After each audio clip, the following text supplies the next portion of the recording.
Sob a proteção de Deus, declaro aberta a presente sessão e convido a eminente deputada Dirce Ardenscheid para proceder às leituras das atas das sessões anteriores.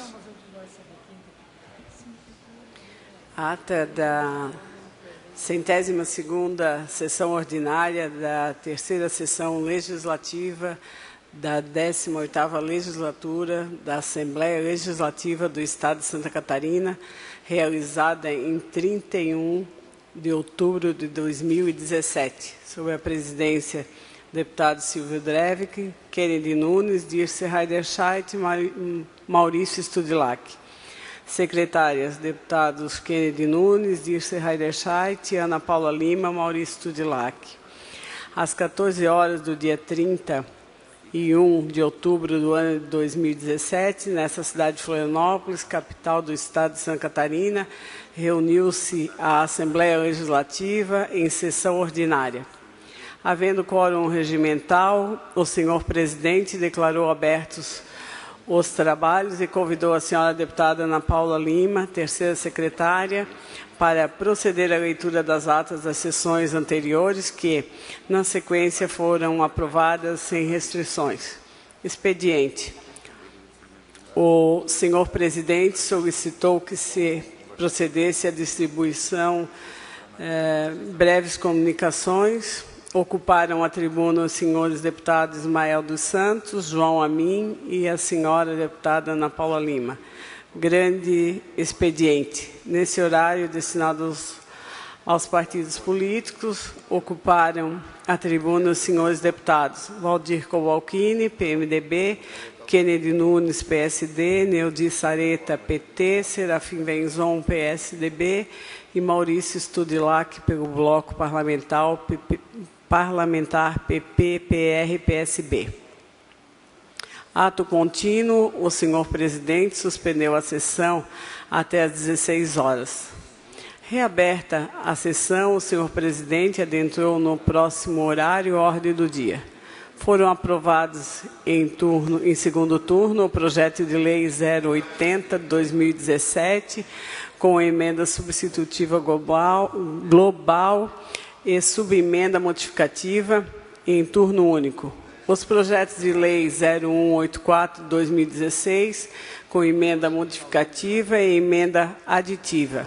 O de 0115/2017, com emenda modificativa e emenda supressiva. Os de número 0275 e 0288/2017, com emendas substitutivas globais, bem como os de número 0257, 0268, 0335, 0354, 0360/2017.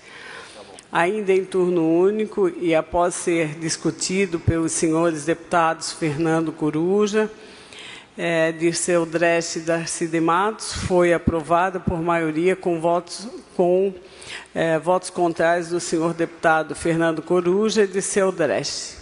O projeto de decreto legislativo número 004/2017, em primeiro turno foram aprovados os projetos de lei 027/2010 e 0577/2015, esses com emendas substitutivas globais, o de número 0166/2017, com emenda modificativa e emenda supressiva.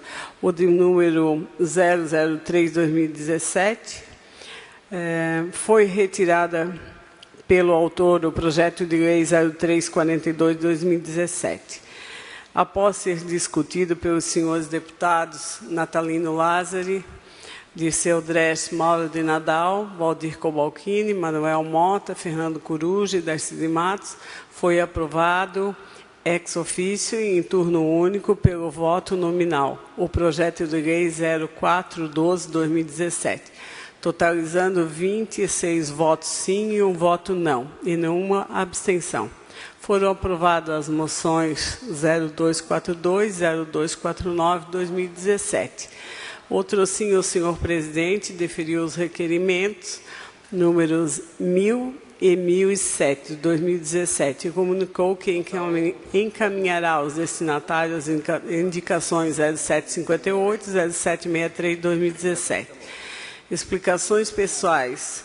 Fizeram uso da tribuna os senhores deputados Padre Pedro Baldissera, Dirceu Dresch e César Valduga. Não havendo mais o senhor presidente, antes de encerrar a sessão, convocou outra sessão solene para hoje às 19 horas, para constar eu, segundo secretário, lavrei a presente ata. Ata da 11ª sessão solene da 3ª sessão legislativa da 18ª legislatura da Assembleia Legislativa do Estado de Santa Catarina, realizada em 31 de outubro de 2017. Sob a presidência do deputado Silvio Drevic, às 19 horas do dia 31 de outubro do ano de 2017, na cidade de Florianópolis, reuniu-se a Assembleia Legislativa em sessão solene. O senhor presidente declarou aberta a sessão e convidou as excelentíssimas autoridades nominadas para tornarem assento à mesa. O excelentíssimo senhor secretário adjunto do Estado da Agricultura e Pesca, Ayrton Spears, neste ato representando o excelentíssimo senhor governador do Estado de Santa Catarina, João Raimundo Colombo, o excelentíssimo senhores deputado Natalino Lázaro e Altair Silva, José Milton Schaeffer e Neudi Sareta, excelentíssimo senhor desembargador eleitoral do Tribunal Regional Eleitoral do Distrito Federal, Jackson Domênico, e o senhor consultor da Federação das Indústrias do Estado de Santa Catarina, Odacir Zonta. No ato contínuo, o senhor presidente deu conhecimento ao plenário de que a sessão foi marcada pela mesa e aprovada pelos demais parlamentares para a concessão de título de cidadão catarinense ao senhor Odacir Zonta. No momento seguinte, houve a execução do hino nacional. Prosseguindo, o senhor presidente convidou para fazer uso da palavra na condição de proponente do projeto que deu origem à Lei Estadual número 17236, de 5 de setembro de 2017, concedendo o título de cidadão catarinense ao senhor Odacir Zonta, o senhor deputado Natalino Lázaro. Na sequência, o senhor presidente convidou o mestre de cerimônia para discorrer sobre o homenageado da noite, momento em que foi entregue ao senhor Odacir Zonta o título de cidadão catarinense. Logo após o senhor presidente, convidou para fazer uso da palavra o cidadão catarinense Odacir Zonta. Finalizando, o senhor presidente agradeceu a presença das autoridades com assento à mesa e a todos que honraram com seu comparecimento e convocou outra sessão ordinária para o dia seguinte, no horário regimental. Antes de encerrar a sessão, anunciou a execução do hino do Estado de Santa Catarina. Para constar, eu, segundo secretária, lavrei a presente ata. É isso que temos, presidente. Obrigado, deputado Dirceu Drinscheid. Em discussão, as atas que acabam de ser lidas. Não havendo quem queira discutir, em votação. Quem estiver de acordo, permaneça como está. Aprovadas. Solicito à assessoria que proceda à distribuição do expediente. Breves comunicações. Inscrito para falar, o deputado César Valduga, por até 10 minutos.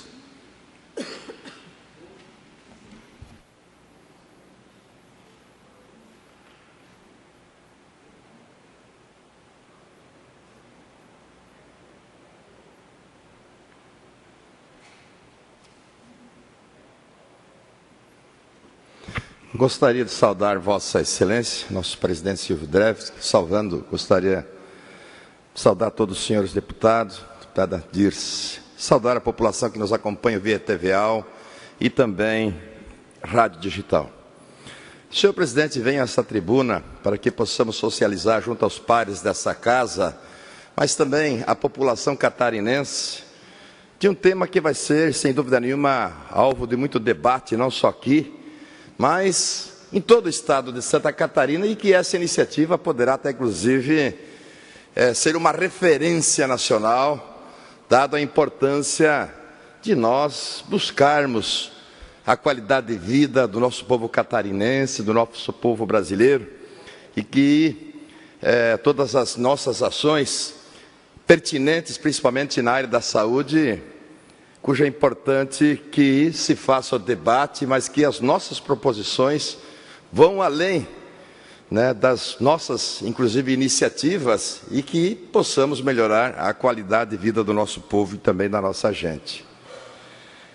Gostaria, senhor presidente, então, de informar que começou a tramitar nessa Casa de Leis um projeto de lei de nossa autoria que proíbe a pulverização aérea de defensivos agrícolas no estado de Santa Catarina. Em nenhum outro lugar do mundo se utiliza tanto veneno nas lavouras quanto no Brasil. Os agrotóxicos utilizados na produção da maioria dos alimentos no país causam danos ao meio ambiente, à saúde do produtor rural e do consumidor, que é a nossa população. Além da contaminação dos alimentos, da terra e também das águas, temos a intoxicação de seres vivos, como os mamíferos, incluindo o ser humano, peixes, aves e também os insetos. Regiões com alto uso de agrotóxicos apresentam incidência de câncer bem acima da média nacional e também mundial. A pulverização de defensivos agrícolas por meio de aviões é extremamente prejudicial para a sociedade e também ao nosso meio ambiente.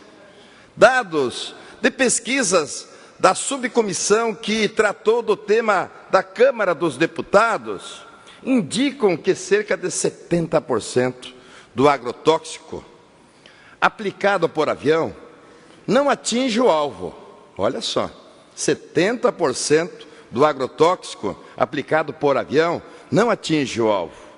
Ou seja, o produto vai atingir o meio ambiente do entorno, sejam eles outros agricultores e plantações ecológicas, as reservas ecológicas, casas, escolas, hospitais, os mamíferos, a água que abastecem as cidades. Olha só. E é a chamada deriva, e que contamina solos, rios e não respeita cercas nem fronteiras. Os agricultores que procuram usar moderadamente, e os que não usam agrotóxicos, caso dos que produzem em sistema agroecológicos e também orgânicos, são muito prejudicados pela pulverização aérea, que é também uma ação autoritária, pois não respeita a escolha de quem fez a opção de fazer uma agricultura livre de venenos e uma produção de alimentos saudáveis. Diante desse quadro, ouvindo relatos de casos de contaminação e desrespeito com a comunidade rural, o meio ambiente e também a saúde da população, é que tomamos essa iniciativa. Nosso objetivo é proteger a vida em primeiro lugar, aonde que as pessoas são muito mais importantes do que as coisas. O ser humano é muito mais importante do que as coisas. E que queremos, sem dúvida nenhuma, diminuir o uso de agrotóxicos. Todos sabem que os agrotóxicos matam e causam complicações à saúde humana, que muitas vezes vão se manifestar somente após alguns anos, gerando perdas e sofrimentos para as famílias, bem como gastos para os sistemas públicos de saúde.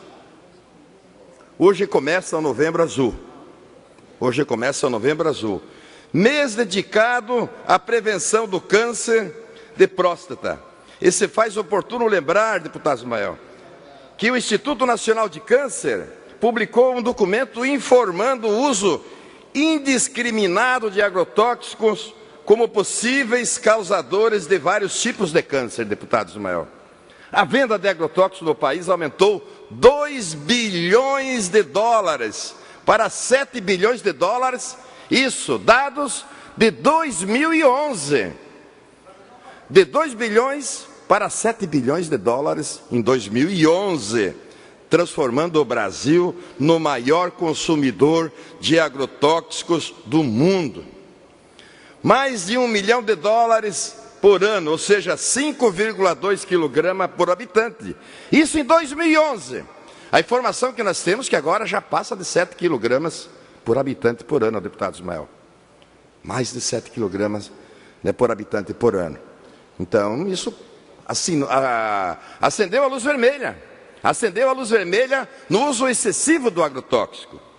E é importante lembrar que o direito humano à alimentação adequada é previsto nos artigos 6º e 227 da Constituição Brasileira, devendo, portanto, o Estado fazer o possível para cumpri-lo. Temos leis, e leis federais, inclusive, que estabelecem um limite e que esse limite extrapolou. Portanto, o que vem a ser uma alimentação adequada? É apenas a oferta de alimentos? Não. É a oferta de alimentos livres de componentes que possam prejudicar a saúde do cidadão?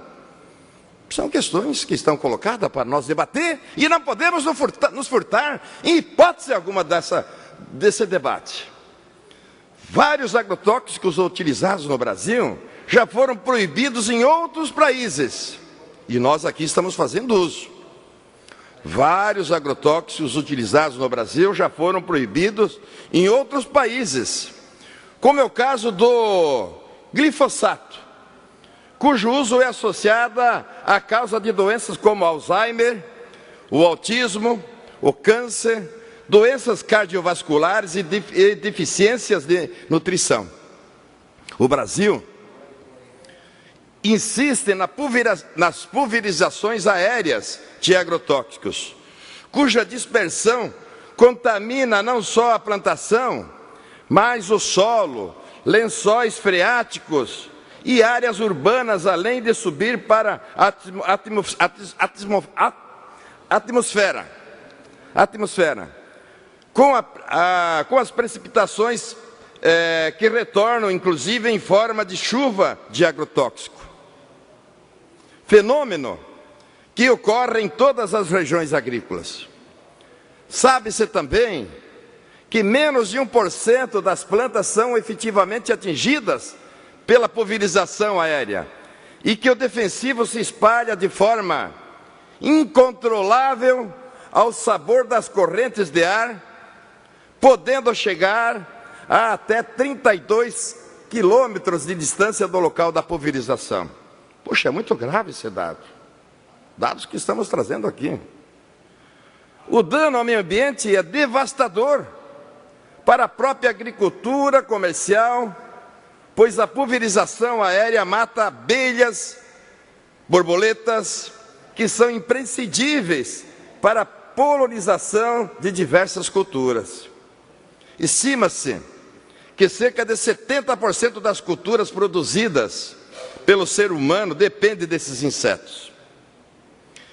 E em nosso estado sabemos que os produtores de maçã e outras frutas já precisam recorrer a aluguel de colmeias para garantir a produção, encarecendo o custo final da safra.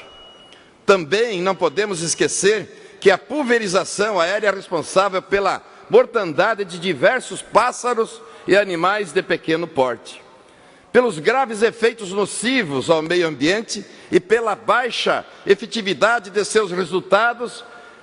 Esta Casa de Leis precisa ter um olhar mais atento à pulverização aérea e, nesse sentido, propomos esse projeto de lei para trazer... Mais um minuto, senhor presidente.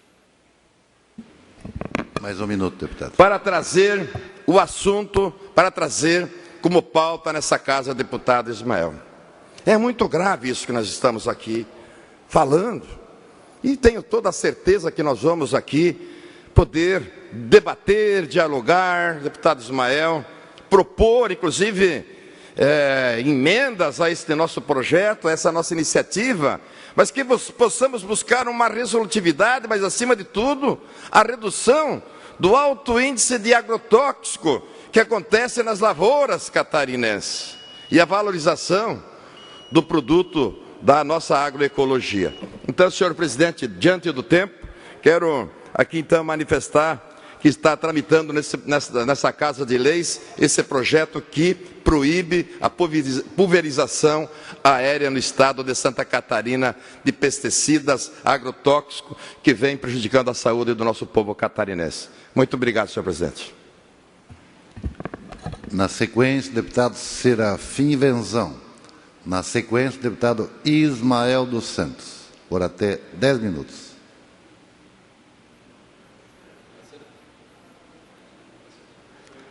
Vossa Excelência está com a palavra, deputado Ismael. Obrigado, senhor presidente. Bonita gravata, viu? Satisfação poder cumprimentar os nossos deputados que já estão no plenário, aqueles que nos acompanham pela TV Legislativa, pela Rádio Alesc.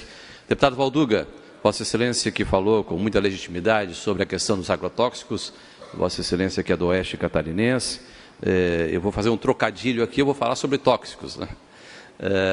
Nossa satisfação em poder apresentar à sociedade catarinense o relatório da nossa Comissão de Combate e Prevenção às Drogas, relatório 2016, de forma muito pontual, falando sobre álcool e direção. Eu até gostaria que a nossa assessoria se pudesse colocar a capa da cartilha, ficou muito bonita, e eu quero agradecer a assessoria de imprensa da Casa, aí está, a assessoria de comunicação da Casa, na pessoa da Tami, todos os seus colaboradores, pelo trabalho belo que fizeram de diagramação e compilação dos dados. Obrigado pela tela, depois a gente vai passar outras telas ali. Eu quero agradecer também a presidência, deputado Sildrev, que nos apoiou para publicarmos essa cartilha. São cerca de 1.000 exemplares que estarão sendo colocados à disposição das escolas, do Ministério Público, que também colaborou com os dados, a Polícia Rodoviária Estadual, a Polícia Rodoviária Federal.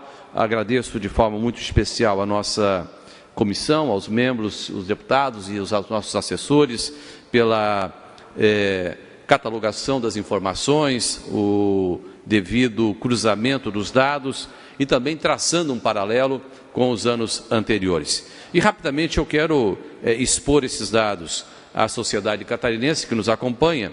A primeira informação diz respeito aí à demonstração de quantidade de bafômetros, que é o principal equipamento hoje nas estradas de Santa Catarina. Pode segura só um pouquinho ali, pode voltar a tela para nós aqui. Apenas lembrando que no ano de 2017, pode abrir a tela aqui para...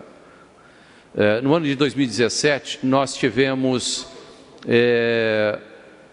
aferição de 211 equipamentos do estado de Santa Catarina.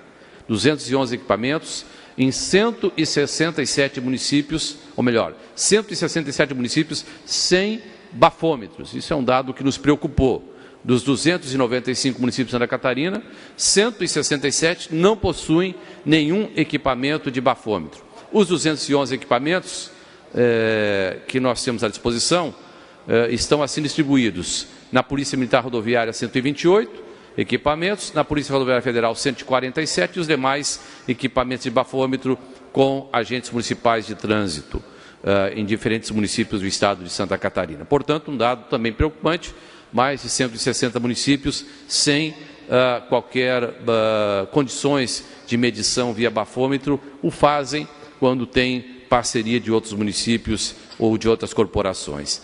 A próxima tela, por favor, as ações penais que nós tivemos ajuizadas no estado de Santa Catarina.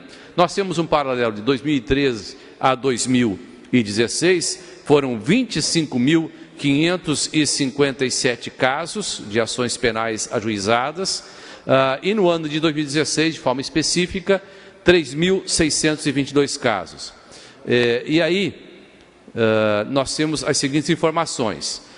O primeiro município no ranking ficou Lages, com 1.244 ações, o segundo Blumenau com 1.149, o terceiro Jaraguá do Sul com 961, o quarto Joinville com 898 e o quinto município aqui a capital, tem 4 comarcas aí, com 831 ações penais ajuizadas na perspectiva do álcool direção nas estradas de Santa Catarina. A próxima tela, eu gostaria de mostrar um pouquinho aqui, os motoristas que foram condenados em Santa Catarina por dirigirem embriagados. Nesse período de 2013 a 2016, nós tivemos 2.061 motoristas condenados, sendo 366 deles no ano de 2016, o último ano que fizemos a pesquisa, mas traçando esse paralelo. E no ano de 2016, nós temos o seguinte ranking. O primeiro lugar ficou, infelizmente, Rio do Sul, a cidade do Alto Vale, com 138 casos. Lages, segundo lugar, com 87. Terceiro lugar, Brusque, com 79. Quarto lugar, Blumenau, com 73. E quinto lugar, Curitibanos, com 72 casos de motoristas que foram condenados neste período da nossa pesquisa. E por último, uma última tela que nós temos ali, motoristas flagrados sob efeito de álcool, também nesse período de 2013 a 2016. Foram 7.227 motoristas flagrados sob efeito do álcool nas estradas de Santa Catarina, sendo que no ano de 2016 tivemos 302 casos. Nesse período de 2013 a 2016, nós acumulamos as 5 primeiras cidades do ranking: Blumenau com 1.480, Lages com 1.370, terceiro a capital com 1.251, quarto Brusque com 1.226, quinto Jaraguá do Sul com 1.105. É claro que, obrigado assessoria, é claro que esses números podem ser vistos por um outro viés. Talvez a capital aqui esteja em quarto, quinto lugar, deputado Silvio Drevski, nosso presidente, porque, quem sabe, a polícia militar não foi lá nas praias do Jurerê, na saída da praia, não é? Para ver e acompanhar de perto a questão de como vão os nossos motoristas no sentido da abstinência do álcool quando dirige. Talvez nesses outros municípios houve uma interpelação, uma blitz, uma fiscalização mais acirrada. Mas, de qualquer maneira, os dados, deputado Daci, sugerem que nós precisamos de uma vigilância constante. É sempre uma oportunidade para a conscientização e para que tenhamos ferramentas para, de fato, termos a sociedade que queremos, uma sociedade sem álcool. Eu ouço Vossa Excelência, deputado Daci de Matos, que vem da nossa Joinville. Obrigado, deputado Ismael. Quero parabenizá-lo pelo pronunciamento pertinente e pelo trabalho inteligente que Vossa Excelência faz, dirigindo a Comissão de Prevenção e Combate às Drogas no Parlamento Catarinense. E agora o senhor trata aí da questão do álcool, né? São aproximadamente, deputado Silvio, 40 mil pessoas que morrem por ano no Brasil por acidentes de carro, e a grande maioria motoristas alcoolizados. Então, o seu trabalho é fundamental. Nós temos que fazer campanhas educativas, trabalho preventivo, né? Muito mais importante que o trabalho de educação, que também é importante, prevenção nas escolas, com as famílias, através das igrejas. Eu acredito muito na prevenção. Portanto, o senhor, parabéns. Nós podemos nas suas ações nessa comissão, deputado Ismael. Nós o faremos porque essa é uma luta nossa contra o uso do álcool no trânsito, contra as drogas. Obrigado, Daci. Você tem toda a razão. A prevenção é a pérola de todo o processo. E quando fala em dados em relação ao Brasil, permita-me expandir um pouco aqui as fronteiras. Tem dado da Mundial da Saúde que conta que a cada 30 minutos em algum lugar do mundo, alguém morre por causa de um motorista bêbado, de um motorista embriagado. A cada 30 minutos temos uma vítima fatal em decorrência de um motorista embriagado. É uma satisfação poder apresentar esses dados de uma forma bastante detalhada, cidade por cidade, os 295 municípios de Santa Catarina, nessas diferentes áreas que aqui de forma sintética apresentamos nessa tarde. E, sem dúvida, continua valendo o antigo e o imutável refrão: direção segura, direção sem álcool. Obrigado, senhor presidente, pela parceria nesse relatório, e certamente estaremos colocando à disposição de toda a sociedade catarinense. Na sequência, o deputado Dirceu. Muito bem, senhor presidente. Quero cumprimentar o deputado que me acompanha.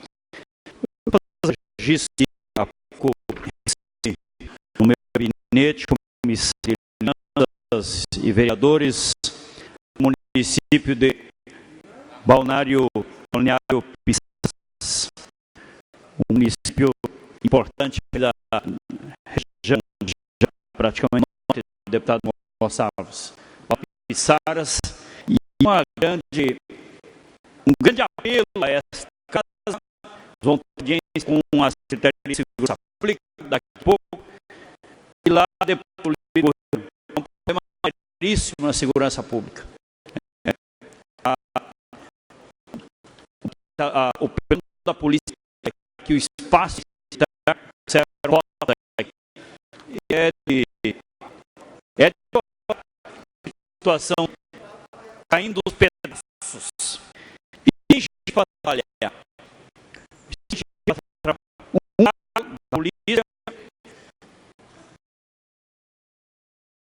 pouca gente e sem condições de apurar os crimes na cidade. Segundo uma pesquisa informal foi feita por algumas lideranças no município, 96% dos roubos, dos furtos, dos crimes na cidade não estão sendo apurados. 96%.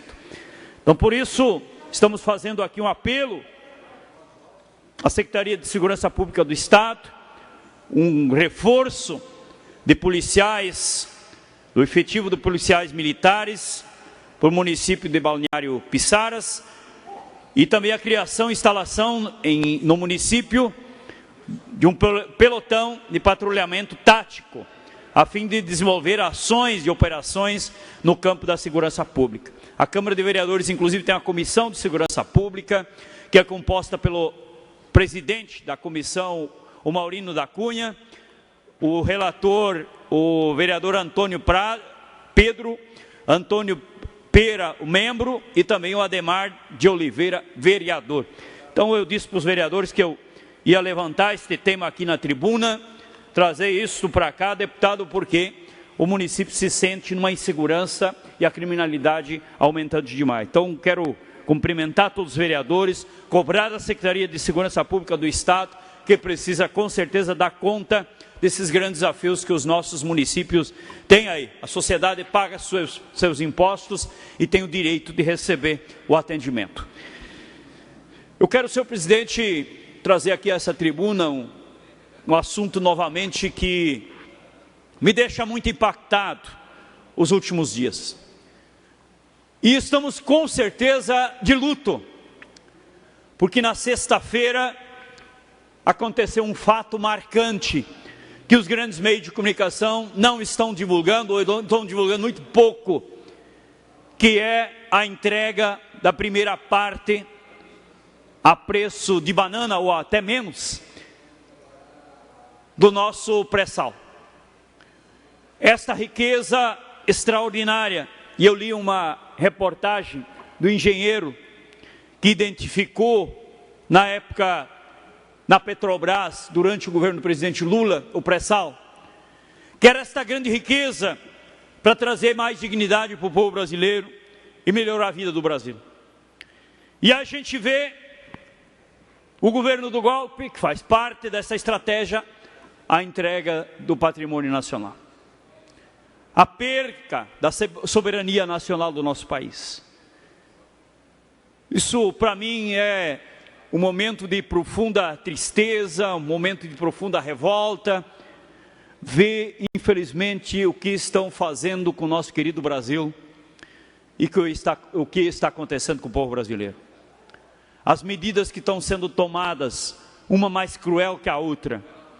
A entrega do nosso patrimônio público, nosso patrimônio natural, falando agora, só não foi entregue à Amazônia, porque houve uma reação muito grande da sociedade.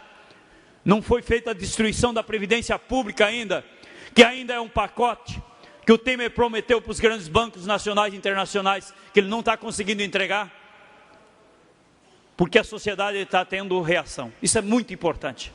Não quero conclamar, senhores deputados, senhoras deputadas, também os parlamentares de Santa Catarina, e aqui nós já temos a frente parlamentar, deputado Valduga, contra a entrega do patrimônio público, das nossas empresas públicas, inclusive de Santa Catarina, que estão no negócio, que estão no pacote, que faz parte da estratégia que começou em 2014 e vem se prorrogando cada dia. Os trabalhadores e trabalhadoras desse país, os agricultores familiares, deputado Sareta, hoje a situação dos produtores de leite é o resultado, e esses são vítimas desse processo em curso no nosso país. É muito triste isso. Falava isso de manhã em algumas rádios, do que o Brasil está atravessando. E o presidente Lula anunciou, no término da caravana que fez por Minas Gerais, conclamando a sociedade brasileira para ajudar, que nós precisamos revogar essa situação que hoje o Brasil está passando. Um presidente que não tem legitimidade de fazer isso, não foi eleito com esta pauta, com a aprovação do povo brasileiro, para fazer o que ele está fazendo. O Congresso Nacional, altamente corrupto, ilegítimo, que está fazendo a aprovação de leis, prejudicando demais os trabalhadores. O salário mínimo que vinha numa crescente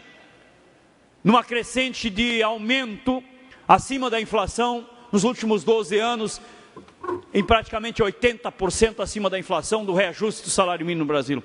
Começa a decadência, começa a destruição da política de renda do povo brasileiro. O desemprego, a redução de renda dos trabalhadores vão trazer novamente para os trabalhadores e trabalhadoras desse país a miséria. Este modelo econômico já não deu certo nos anos 90. Criou várias crises no Brasil. Este modelo econômico implantado por Meirelles, abençoado pelo grande capital internacional, pela elite brasileira, já se mostra de novo e já está dando seus grandes reflexos, que é uma política de arroxo salarial, é uma política recessiva e é uma política de concentração de renda e de miséria para o povo brasileiro.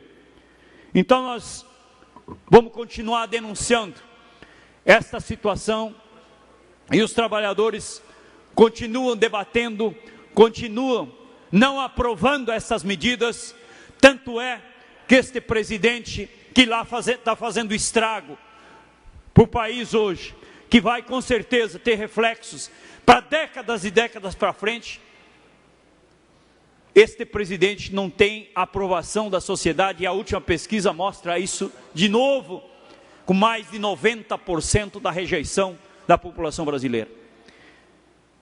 É o presidente dos sonhos do grande capital internacional, que a cada salvação que ele precisa se salvar dos processos de corrupção, de compras, daqui e de lá, precisa se salvar e entregar mais uma parte do nosso país. Esta é a tristeza, este é o lamento que nós vivemos neste momento, desse querido Brasil, que é tão rico, abençoado por Deus, com recursos extraordinários da natureza, que poderia ser um país extremamente rico, não precisaria ter pessoas nas esquinas, pessoas dormindo na rua, crianças morrendo de fome, mas infelizmente por uma elite que não pensa no povo, entreguista, uma elite que tem o complexo de vira-lata, está do lado dos grandes capitalistas no mundo, para eles já serve, para nós isso não serve. Nós queremos construir um Brasil que não fique de joelho, não fique de costa para as grandes potências internacionais, mas que dialogue de igual para igual, como o Brasil vinha construindo nos últimos anos, com o presidente Lula, com a presidente Dilma, construindo o BRICS, construindo o Banco de Desenvolvimento, construindo uma política internacional que de fato traga respeito ao Brasil e ao povo brasileiro, do povo brasileiro honrar a sua bandeira e não ser governado por bandeiras de outros países. Então vamos continuar firme, vamos estar junto nesta luta, junto com o povo brasileiro, revogando estas medidas, fazendo plebiscito, fazendo referendo, para que a gente revogar essas medidas que trazem a morte para o povo brasileiro. Este é o nosso compromisso, nós vamos estar juntos com certeza. Obrigado.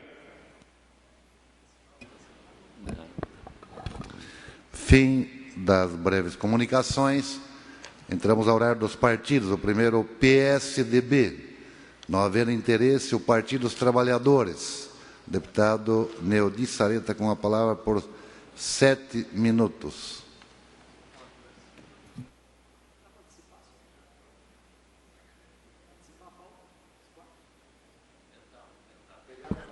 Senhor presidente, senhores deputados, estimados catarinenses que acompanham esta sessão, nós estamos hoje no dia 1º de novembro, iniciando o mês chamado Novembro Azul, dedicado às questões da saúde do homem. Depois de encerrarmos, deputado Coruja, o mês de outubro, dedicado ao Outubro Rosa, especialmente a prevenção do câncer de mama.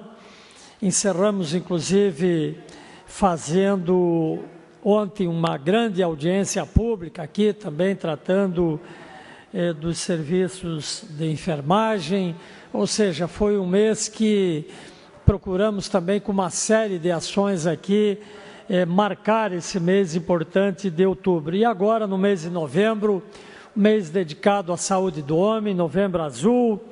É bom lembrar que a cada 36 minutos, conforme as estatísticas, um homem é vítima de câncer no Brasil, no câncer de próstata.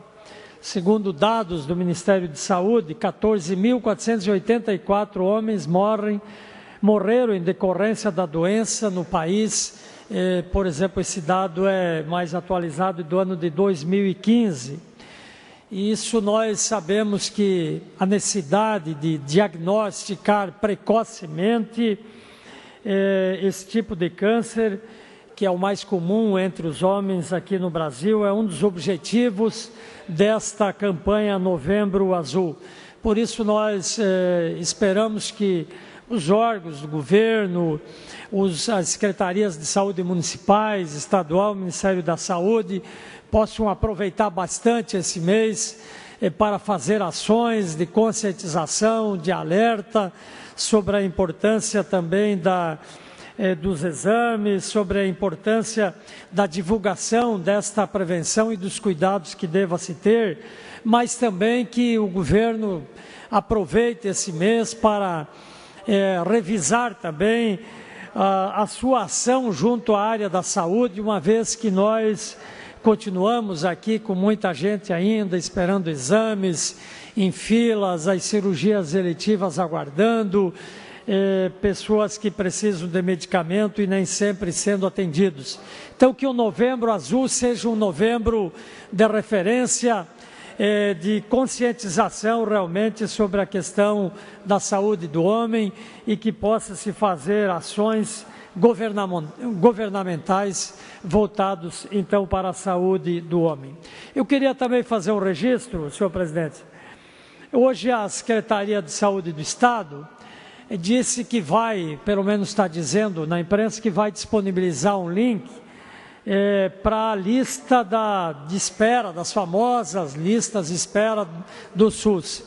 Já há leis aprovadas a nível nacional, no sentido de que essas listas têm que estar transparentes, têm que estar na internet. Aqui no Estado mesmo, nós aprovamos o projeto de lei que se transformou na Lei 17.066, aprovada em 2016, final de 2016, e que dava o prazo até o dia 12 de maio para que a Secretaria de Estado disponibilizasse essas listas.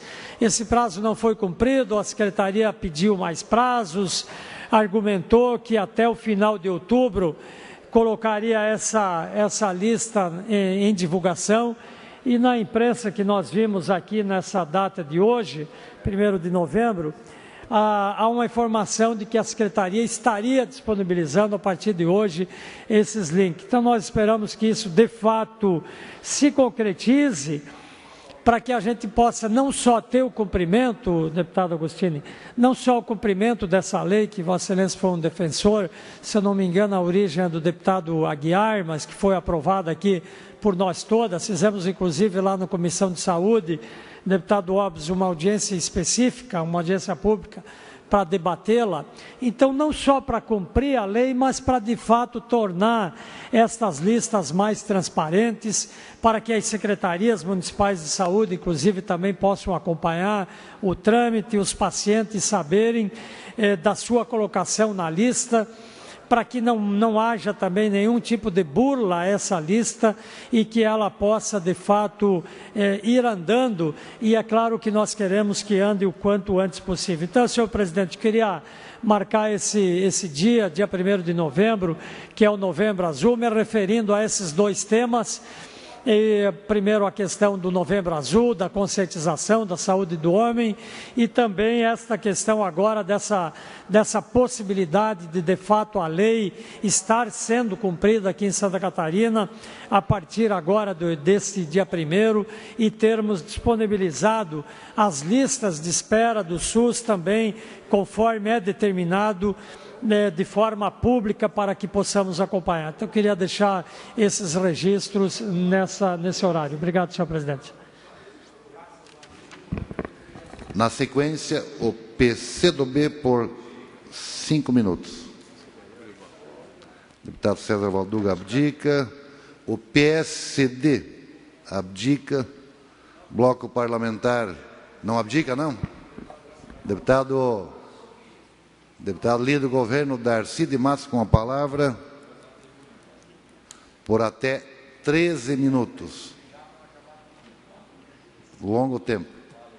Partido grande, tempo grande. Ele vai falar da saúde? Deixa ele falar da saúde.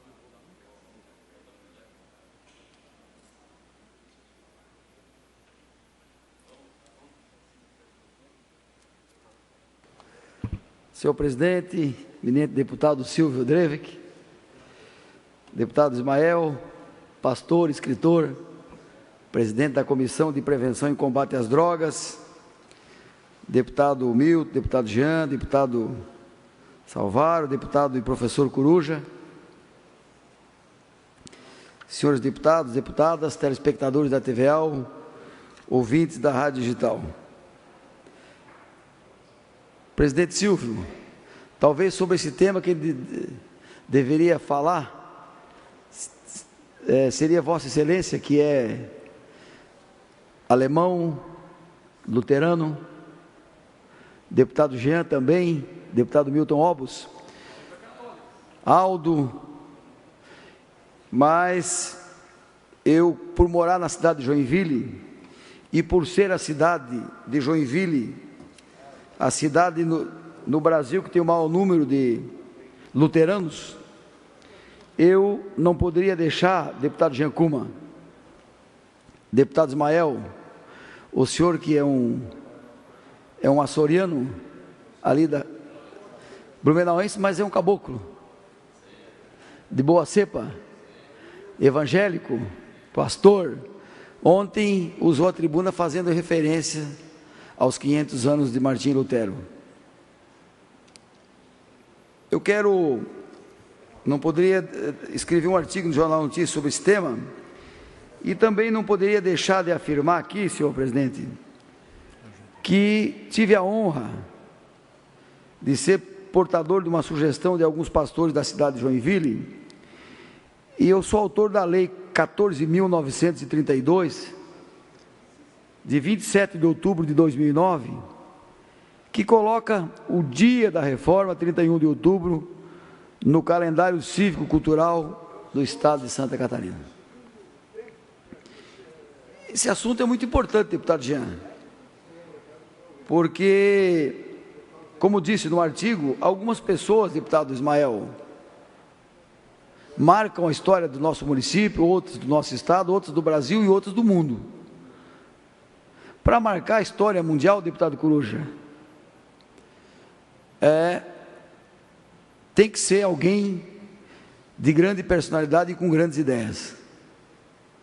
Albert Einstein, consideradamente mais inteligente da humanidade. Steve Jobs, que conseguiu mudar o hábito da humanidade. Veja esse feito, difícil mudar o hábito das pessoas, mudar a rotina das pessoas com o iPhone. E Martinho Lutero, que foi o protagonista da reforma, deputado Mota, questionando alguns procedimentos da nossa igreja, da minha igreja católica, que posteriormente os luteranos passaram a ter uma excepcional e tem até hoje convivência com a igreja católica. Mas dizer de que a entrada dos luteranos no Brasil, mais precisamente em Santa Catarina, Blumenau, Rio do Sul, Joinville, no norte, no Vale, isso significou, deputado Mota, um fator decisivo no desenvolvimento econômico e social do nosso Estado.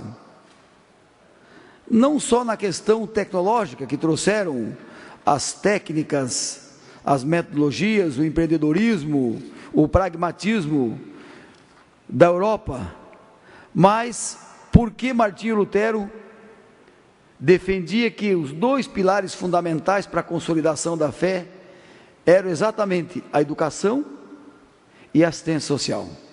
E aí, ao lado de cada igreja, os protestantes, os luteranos, edificavam uma grande escola, porque eles entendiam que a transformação da humanidade, uma sociedade propositiva, desenvolvida, passava e passa, e tinham razão, pela formação das pessoas. E aí nós temos em Joinville, por exemplo, certamente os senhores vão falar em seguida de Rio do Sul e Blumenau, a Faculdade ELUSC, o Hospital Betesda, o Hospital Dona Helena, o Bom Jesus e tantas outras instituições voluntárias que são ícones para o Brasil. Afinal, Santa Catarina, nós somos a capital do voluntariado no Brasil, e esse é o nosso diferencial. Ouço com muita honra o deputado Milton Obos e posteriormente deputado Ismael e deputado Jean Kuman. Diz que primeiro aos mais velhos, então eu vou pela ordem aqui pelos mais velhos, cumprimentar nosso presidente, deputado Darcy, demais colegas deputados. Eu sou evangélico luterano, assim como o Jean Kuman e o deputado Aldo Schneider, e nós três fomos proponentes, inclusive, de uma sessão solene que tivemos aqui na semana passada, para a homenagem desses 500 anos da Igreja Luterana no mundo, né? E que bom que os descendentes alemães, como tantos outros, né, italianos e tantos, vieram colonizar Santa Catarina, né, e os luteranos começaram aqui até por São Pedro de Alcântara, né, e no Vale, no Norte, em todas as regiões. E é exatamente assim, deputado Darcy. Eles vinham, se organizavam em comunidade, muito trabalhadores, desbravadores. Primeiro construiu a igreja, depois a escola, depois o hospital, depois o salão de encontro das festas comunitárias, e assim os luteranos ajudaram a desenvolver a vida comunitária de Santa Catarina. Nem Martinho Lutero, com certeza, na sua época de vida, imaginava que o seu protesto, fixado lá na pequena igreja na Alemanha, com as suas 95 teses de protesto, fossem gerar tamanha revolução no mundo inteiro, inclusive fora da Alemanha. E nós sabemos que a fé move as pessoas. E nós precisamos ter fé. Nós somos cristãos, temos fé. Então, parabenizo Vossa Excelência por trazer esse tema tão importante. E quero aproveitar uns minutinhos do seu tempo, porque nós estamos recebendo aqui, presidente, na nossa casa hoje, a visita dos alunos do segundo ano do ensino médio inovador de uma das grandes escolas públicas do nosso estado de Santa Catarina, da nossa cidade de Rio do Sul, que é a escola Henrique da Silva Fontes, onde eu estudei, inclusive, E a professora Arlete, professora Dirlene, professor Juliano, que estão aqui acompanhando os nossos jovens, sejam muito bem-vindos sempre à nossa casa, e tenho certeza que a inovação, através da educação, é que podem transformar o nosso Brasil. Então, muito obrigado pela presença de vocês. Obrigado. Obrigado, deputado Milton, deputado Jean Kuma. Deputado Darcy, eu gostaria de parabenizá-lo por trazer este tema à tribuna, a esta casa. O deputado Ismael já teve a oportunidade de fazer isso na tarde de ontem, e entendo realmente que, e quero aqui endossar as palavras do deputado Milton, as vossas palavras, porque nós não conseguimos, luteranos, ver uma igreja sem ao lado encontrar algo que cuide da saúde e algo que cuide da educação. Seja uma escola, muitas vezes de ensino médio fundamental, ou uma universidade, ou seja um hospital que vai cuidar das pessoas. A Igreja Luterana tem muito disso. Quem colonizou, e aí Martinho Lutero pregava muito essa questão de que você tem que trabalhar a sua fé, mas você também tem que trabalhar a educação, trabalhar a saúde da pessoa como um todo, e trabalhar a pessoa de mente, espírito, corpo, enfim, você tem que ser uma pessoa plena em todos os aspectos, inclusive também se preocupando com a questão de garantia de emprego e tudo mais, para que você possa ter uma família unida e uma família, acima de tudo, nas crenças e acreditando em Deus e fazendo todo o trabalho religioso. Então, deputado Darcy de Matos, quero parabenizá-lo e parabenizar a Igreja Luterana. Desde que Martinho Lutero pregou aquelas 95 teses na porta da igreja, o mundo mudou para muitos, inclusive não só para os luteranos, não só para os católicos, mas fez com que no momento certo, deputado Ismael, os nossos religiosos começassem a repensar efetivamente o papel da igreja, e a ação de Martinho Lutero permitiu com que não só surgisse a igreja luterana, mas várias e várias igrejas, várias e várias denominações, várias e várias formas de análise desse processo surgiram a partir da coragem, a partir da atitude de Martinho Lutero, que passou durante muito tempo com medo de perseguição, inclusive com medo até de casar, com medo até de constituir uma família depois que ele tinha saído da Igreja Católica, por causa da própria questão da pregação, da questão que ele fazia, e que ele era considerado um fora da lei. Então Martinho Lutero sofreu muito para conseguir fazer com que essas teses prosperassem, para fazer com que a humanidade evoluísse nesse aspecto, mas graças à perseverança, graças à insistência, graças à fé que ele tinha naquilo que ele pregava, ele foi um precursor e permitiu que o mundo mudasse após o seu ato de colocar aquelas 95 teses e após tudo aquilo que ele praticou. Martinho Lutero, sem dúvida alguma, mudou a nossa história no mundo, mudou a história do mundo. Por isso, parabéns pelo seu pronunciamento e parabéns a todos os luteranos, todos os católicos, todos os religiosos, todos os cristãos catarinenses, por fazerem desse estado um estado melhor. Não é só uma igreja, não é só o luterano, mas todo cristão, todo aquele que trabalha em favor de Santa Catarina merece ser homenageado no dia da reforma.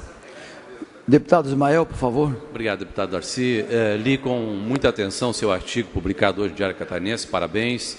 Ontem já havia me pronunciado, afinal de contas, dia 31 de outubro é a data dos 500 anos da reforma.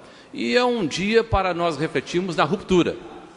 Martinho Lutero, e Vossa Excelência colocava aí da magnitude da reforma, foi de fato um divisor de águas, não só do ponto de vista teológico, com a sua tese, o justo viverá pela fé, mas também na sua perspectiva muito bem pontuada por Vossa Excelência, na perspectiva da educação.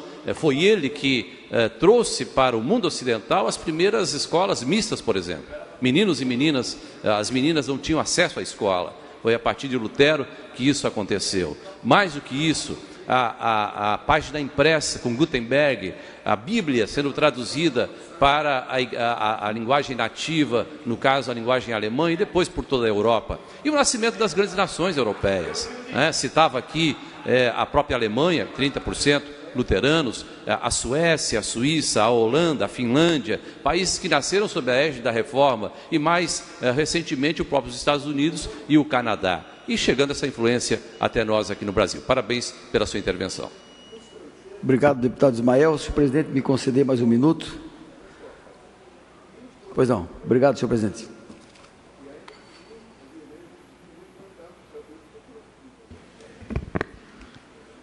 Na sequência, o bloco parlamentar progressista, PL e PSB, com a palavra o deputado Maurício Crudilac, por até 13 minutos.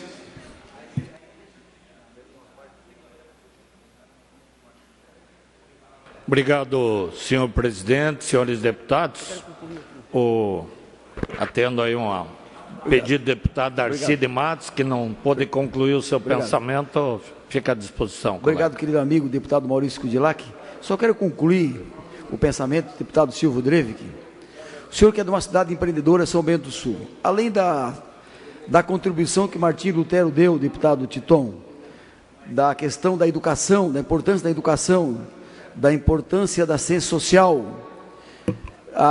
tem mais dois aspectos. O aspecto do Martinho Lutero, juntamente com João Calvino, que teve grande contribuição na divulgação, na consolidação da reforma, foi a dissociação da igreja com o Estado. Essa foi a contribuição na parte política. Mas tem a outra contribuição, deputado Ismael, que não foi colocada aqui, que a igreja protestante, a religião luterana, prega na essência aquilo que foi trazido e dito por Martinho Lutero e por João Calvino, a prosperidade. A prosperidade. Todos os países luteranos são países riquíssimos. Canadá, Inglaterra, Estados Unidos, França e outros. Então a prosperidade, quer dizer, não prega o comodismo na perspectiva de um céu, essa é só a cruz, vamos nos acomodar. Prega a prosperidade e afirma, inclusive, categoricamente, que as pessoas que prosperam, que geram emprego, que geram renda, que crescem, essas são abençoadas. E aquelas pessoas preguiçosas, que não avançam, que não crescem, que não trabalham, essas são amaldiçoadas. Essa tese foi a tese colocada e debatida na época que efetivamente prosperou, e hoje nós vemos na realidade de todos os países. Era isso. Obrigado, senhor deputado Maurício. Obrigado, deputado Darcy de Matos. Também comungo desse pensamento. E queria falar aqui, deputado Manuel Mota, saí agora de uma reunião no IPREV, aqui na capital, em busca de uma solução para as aposentadorias dos policiais civis. Nós temos uma legislação especial, aposentadoria especial, para os policiais militares, para os policiais civis, incluídas aí as atividades de risco da segurança pública. Infelizmente, o IPREV, em que pese a boa vontade do seu presidente, de alguns diretores, no seu corpo técnico, tem agido com rigor ou com exigências excessivas na parte da questão da aposentadoria dos policiais civis. E policiais que passam aí, maioria com mais de 30, às vezes até 40 anos de atividade policial, quando chega o momento de fazer a sua aposentadoria, tem tido o seu pedido negado.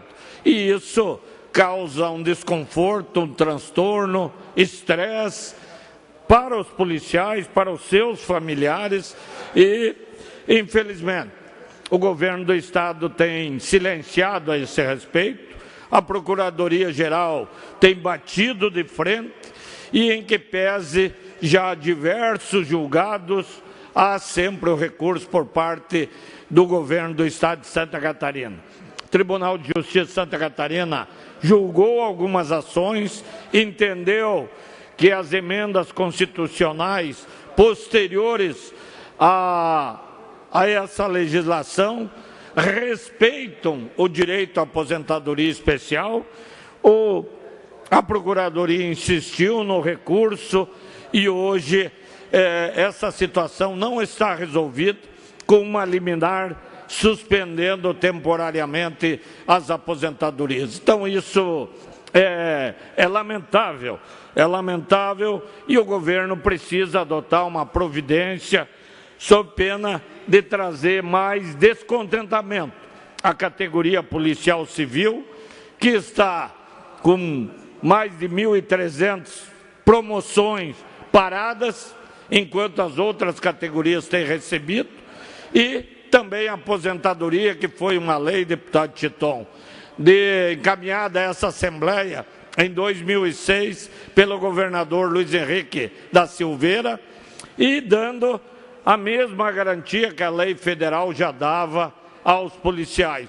E uma legislação que está em vigor em todo o Brasil e que, infelizmente, o governo, se quiser se contrariar, que manda uma lei para essa Assembleia, para a Assembleia decidir se deve ou não manter a aposentadoria especial. Mas, fazendo o contrário, a Procuradoria, infelizmente, tem agido contra. Nós esperamos que o governador adote uma posição firme nesse sentido, para que a gente tenha a solução do problema das aposentadorias, sob pena da categoria ter que se mobilizar, partir para a manifestação, para o protesto, em busca dos seus direitos que devem ser respeitados. E no momento, dá para dizer, bom para o país.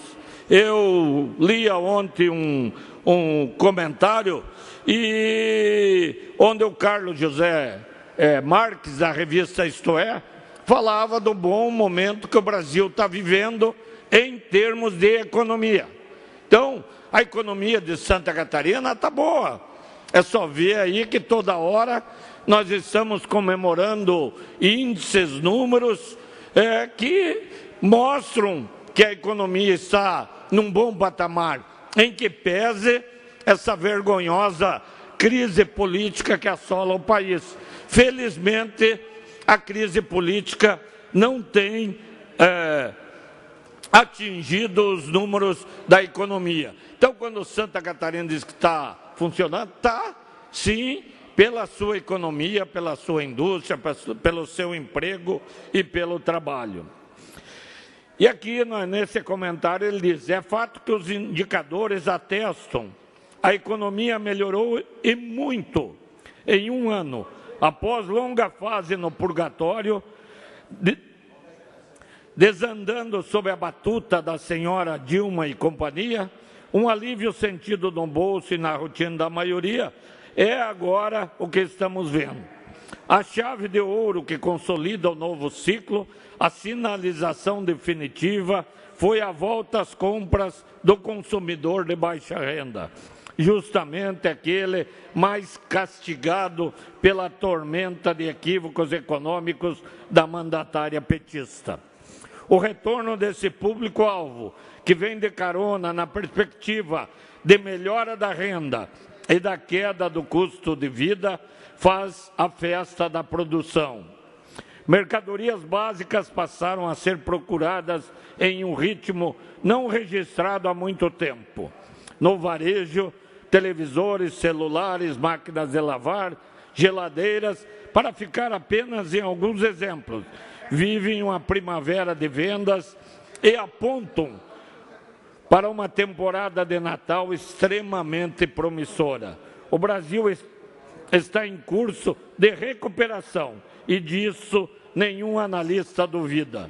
pode discordar sobre a velocidade da retomada, alegar que é preciso maior rapidez nas reformas, etc.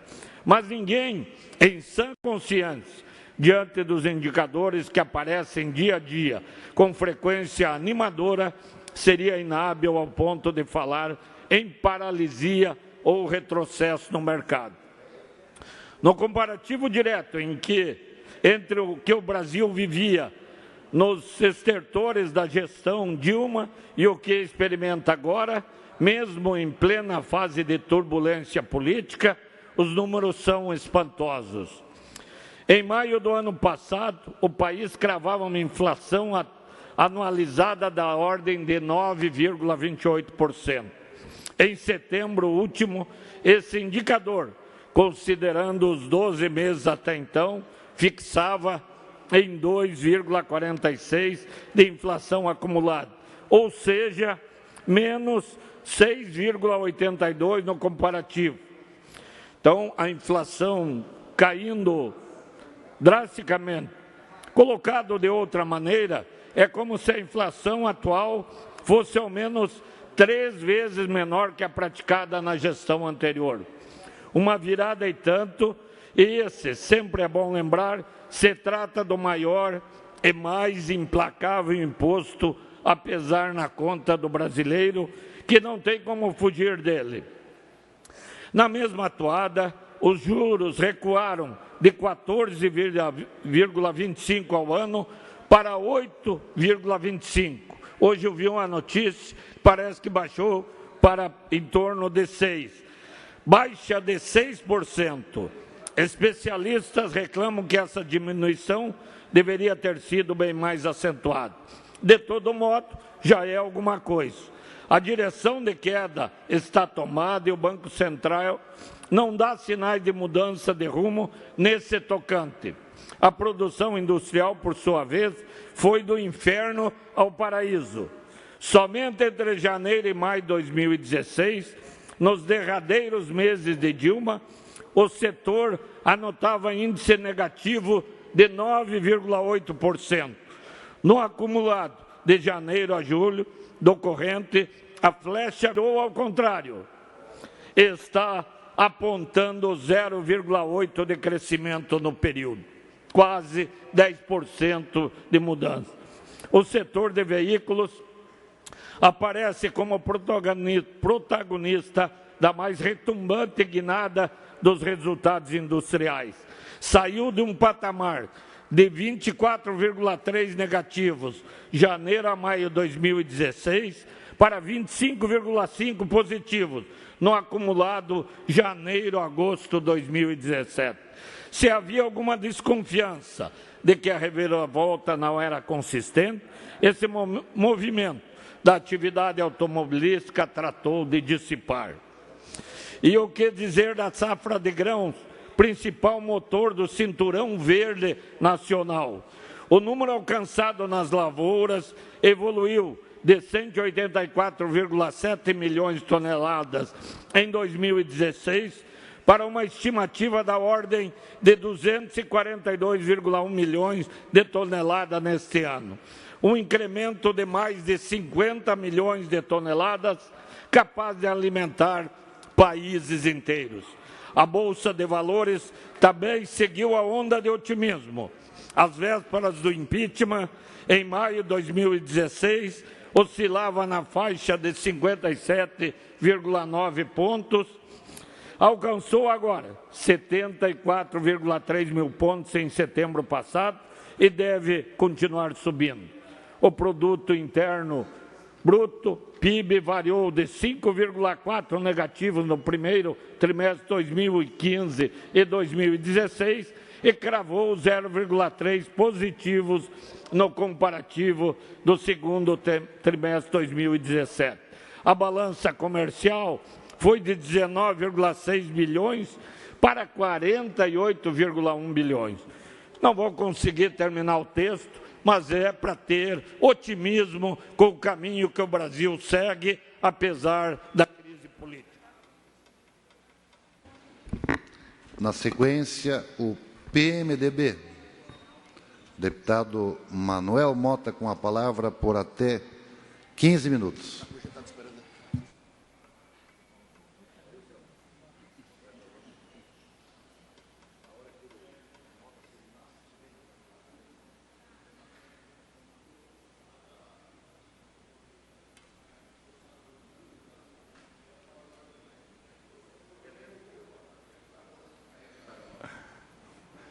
Senhor presidente, senhoras deputadas, senhores deputados, telespectador da TVA, rádio digital,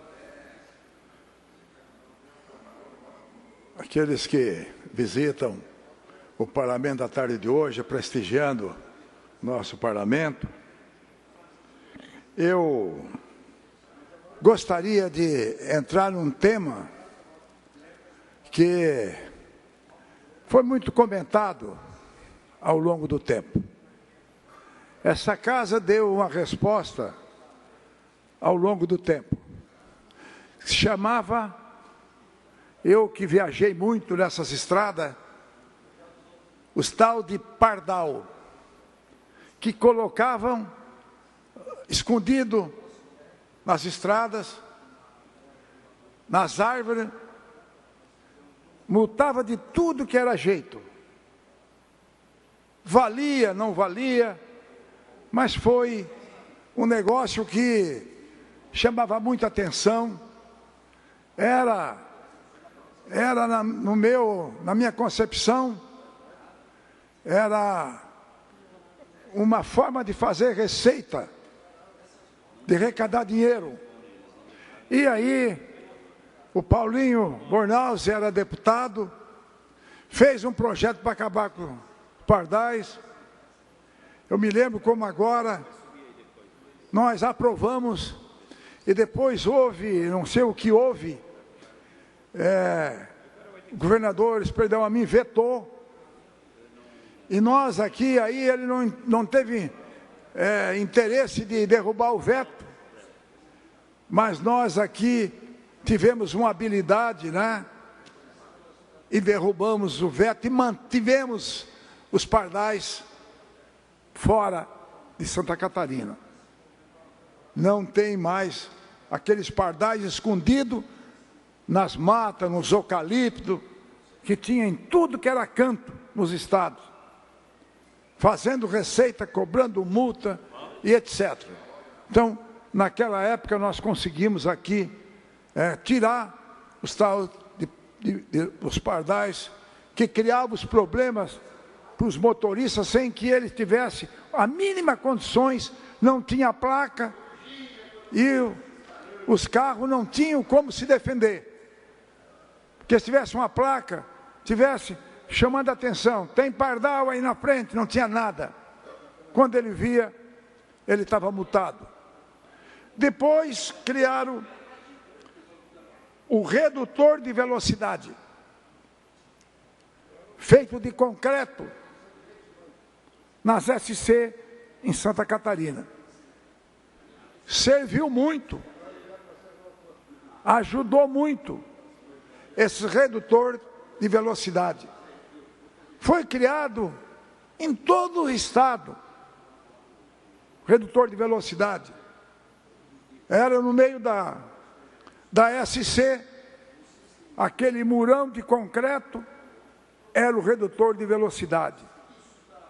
De repente, o redutor de velocidade, feito de concreto,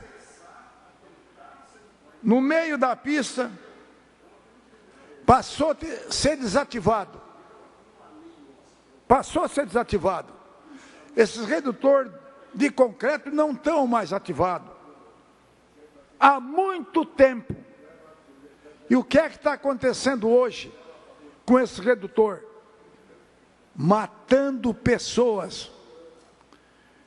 Como a advogada neta do Asimiro Barreto, Asimiro Manico Barreto, ex-prefeito de Criciúma, vinha da praia e bateu no redutor que não desativado, de concreto, bate e morre, porque não é concreto, não mexe.